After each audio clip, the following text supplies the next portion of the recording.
बिस्मिल्लाहिर्रहमानिर्रहीम। मिशकात शरीफ के मुताबिक हदीस नंबर 655। अबू हुरैरा रज़ियल्लाहु ताला अन्हु बयान करते हैं, रसूलुल्लाह सल्लल्लाहु अलैहि वसल्लम ने फरमाया, जब नमाज के लिए अजान कही जाती है तो शैतान हवा खारिज करता हुआ पीठ फेर कर भाग जाता है,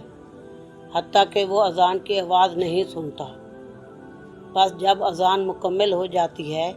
तो वो वापस आ जाता है, और फिर जब नमाज के लिए अकामत कही जाती है तो वो पीठ फेर कर भाग जाता है, और फिर जब अकामत मुकम्मल हो जाती है तो वो वापस आ जाता है,